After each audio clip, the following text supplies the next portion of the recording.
Hey everyone, welcome. You are watching One Step More. English सीखने के इस सफ़र में आप सभी का स्वागत है। मैं इंग्लिश बोलना चाहती हूँ, लेकिन मुझे शब्द ही नहीं मिलते। मैं इंग्लिश लिखना चाहता हूँ, लेकिन शब्द कम पड़ जाते हैं। या कभी कभी सामने वाला इंग्लिश के कुछ ऐसे वर्ड बोल देता है जो हमें समझ में ही नहीं आते हैं कि उसका मीनिंग क्या है। फॉर एग्जाम्पल, जैसे कभी किसी ने आपको बोल दिया give me a brief detail, तो आप सोच में पड़ जाएंगे। डिटेल देनी है, लेकिन ब्रीफ ब्रीफ का मतलब क्या हुआ।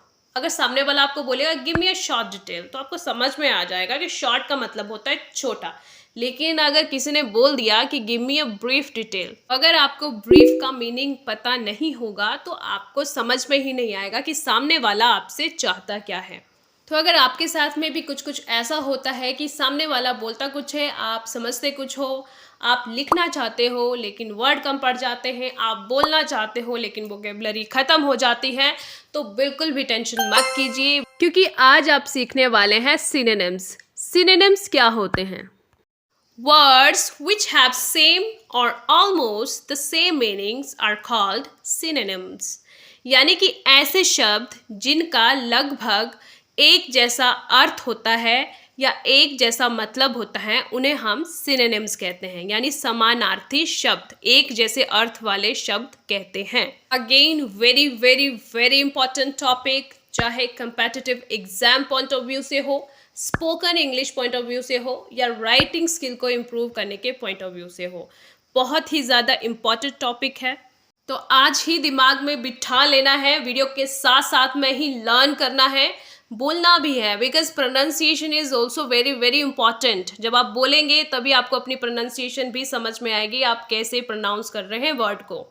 Let's start with the first word, answer, reply. Answer, reply दोनों का मतलब होता है जवाब देना या उत्तर देना। Anger, fury. एंगर का मतलब होता है गुस्सा करना और फ्यूरी का मतलब होता है रोष करना, यानी दोनों का मतलब एक ही है, गुस्सा करना या रोष करना। Ancient, old. एंशियंट का मतलब होता है प्राचीन, यानी बहुत समय पहले का।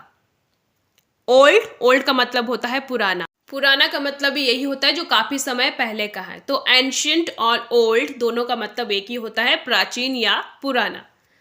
Next word is brief, short. Brief का मतलब होता है संक्षिप्त या छोटा, और शॉर्ट का मतलब भी होता है छोटा। काम, क्वाइट।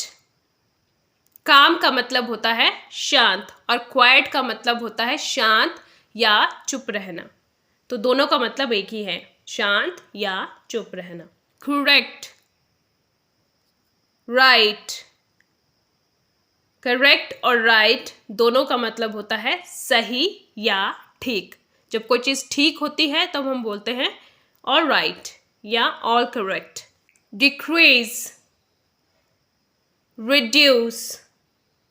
डिक्रीज का मतलब होता है घटाना या कम करना, और रिड्यूस का मतलब होता है कम होना। यानी डिक्रीज और रिड्यूस दोनों का मतलब एक ही है, घटाना, कम करना या कम होना।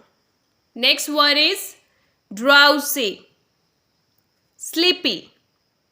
ड्राउजी का मतलब होता है सुस्त या नींद से भरा, और स्लीपी का मतलब होता है नींद लगना या नींद आना। यानी जब हमें नींद आती है तो हम सुस्त यानी ड्राउजी फील करते हैं, तो इसलिए ड्राउजी और स्लीपी दोनों का मतलब एक ही है, सुस्त होना या नींद लगना या नींद आना। Next word is empty, vacant. Empty का मतलब होता है खाली, और वेकेंट का मतलब भी होता है खाली। Forgive, pardon. फॉरगिव का मतलब होता है माफ करना या क्षमा करना, और पार्डन का मतलब भी होता है क्षमा करना या माफी करना या माफी मांगना।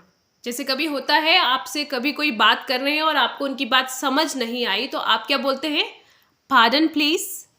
यानी आप कह रहे हैं कृपया क्षमा करें या माफ़ करें, कि आप उनकी बात समझ नहीं पाए, तो आप कहेंगे पार्डन प्लीज़। तो इसलिए फॉरगिव और पार्डन दोनों का मतलब होता है क्षमा करना या माफ़ी मांगना या माफ़ करना, है ना। Next word is glow, shine. Glow का मतलब होता है चमकना और शाइन का मतलब भी होता है चमकना। जैसे हम बोलते हैं योर स्किन इज ग्लोइंग, यानी आपकी जो स्किन है, आपकी त्वचा है, बहुत चमक रही है। Your skin is glowing.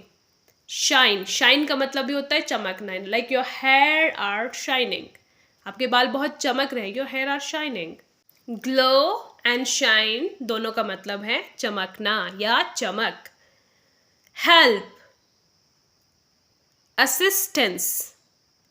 Help का मतलब होता है मदद करना और असिस्टेंस का मतलब भी होता है मदद करना या सहायता करना। आप इसे ऐसे भी याद रख सकते हैं, जैसे जब हम काम करते हैं तो हमारे साथ में कोई असिस्टेंट होता है और असिस्टेंट का काम क्या होता है, हमारी हेल्प करना, हमारी सहायता करना।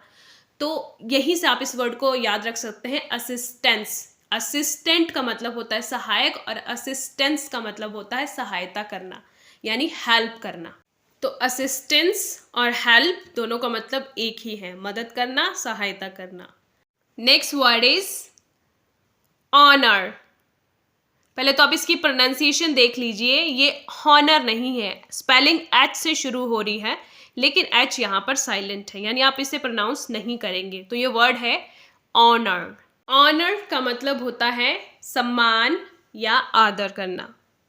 प्रेस्टीज का मतलब होता है प्रतिष्ठा या मान। जैसे हम बोलते हैं ना, ही इज़ वेरी ऑनरेबल पर्सन, यानी वो बहुत ही माननीय या मान सम्मान वाले आदमी हैं, है ना। ही इज़ वेरी प्रेस्टीजियस, वो बहुत प्रतिष्ठित है, उनकी बहुत प्रतिष्ठा है, यानी जिनका बहुत मान सम्मान है। तो ऑनर और प्रेस्टीज दोनों का मतलब एक ही हुआ, मान सम्मान या प्रतिष्ठा। Next word is lucky, fortunate. Lucky का मतलब होता है भाग्यशाली और फॉर्चुनेट का मतलब भी होता है भाग्यशाली। लक का मतलब क्या होता है, लक का मतलब होता है भाग्य या किस्मत। तो लकी का मतलब क्या हुआ, लकी का मतलब हुआ भाग्यशाली या खुशकिस्मत। तो फॉर्चुनेट का मतलब भी सेम ही है, भाग्यशाली या खुशकिस्मत। Nice, decent. नाइस का मतलब होता है अच्छा और डिसेंट का मतलब होता है शालीन या सभ्य। अब जो सभ्य है तो जाहिर सी बात है कि वो अच्छा होगा। तो नाइस और डिसेंट दोनों का मतलब होता है अच्छा, शालीन या सभ्य। जैसे हम बोलते हैं he is very decent boy, he is very nice boy, यानी कि वो एक अच्छा बच्चा है, अच्छा लड़का है, एक सभ्य लड़का है, यानी जिसकी बातचीत अच्छी है या जो अच्छे से बिहेव करता है, उसे हम बोलेंगे नाइस या decent. Next word is precious, valuable. Precious का मतलब होता है कीमती या अनमोल। वैल्यूएबल का मतलब भी होता है कीमती या मूल्यवान। अब इसको आप ऐसे भी याद रख सकते हो, वैल्यू, वैल्यू का मतलब क्या होता है कीमत, और एबल का मतलब क्या हुआ योग्य, यानी कि जो कीमत के योग्य हो, यानी जो कीमती हो, मूल्यवान हो, तो वो क्या हुआ वैल्यूएबल। और प्रेशियस का मतलब भी हुआ कीमती या अनमोल, यानी कि जिसकी बहुत ज़्यादा कीमत हो, तो वो हुआ precious. Next word is rich, wealthy. Rich का मतलब होता है अमीर या धनवान। वेल्दी जो वर्ड है वो वेल्थ से बना है, ओके। वेल्थ का मतलब क्या होता है धन या संपत्ति, और जिसके पास धन संपत्ति होती है तो वो अमीर होता है, यानी कि वेल्दी होता है। तो वेल्दी का मतलब हुआ अमीर या पैसे वाला या धनवान। तो अगर कोई पैसे वाला है तो उसे आप रिच भी बोल सकते हो, वेल्दी भी बोल सकते हो। Respect, esteem.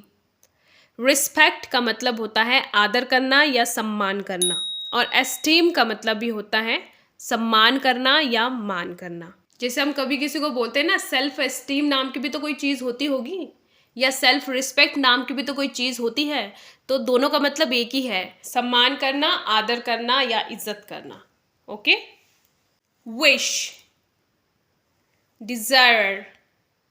विश का मतलब होता है इच्छा करना, चाहना, और डिज़ायर का मतलब भी होता है इच्छा करना या किसी चीज़ को चाहना। जैसे हम बोलते हैं आई विश, कि मैं ये करूं या मैं ये बन जाऊं। और you can say my desire is to become millionaire, यानी मेरी इच्छा है कि मैं करोड़पति बनूं।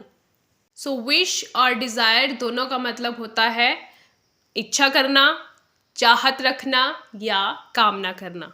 Next word is allow, permit.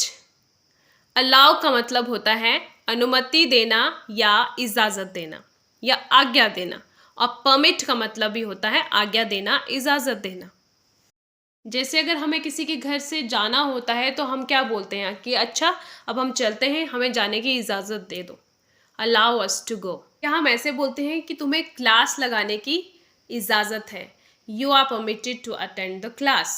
Allow और परमिट दोनों का मतलब एक ही होता है, अनुमति देना, इजाज़त देना या आज्ञा देना। तो ये थे कुछ एक सिनोनिम जो कि बहुत ज़्यादा कॉमन भी हैं और बहुत ज़्यादा इम्पॉर्टेंट भी हैं। बहुत बार एग्ज़ाम्स में पूछे भी जाते हैं।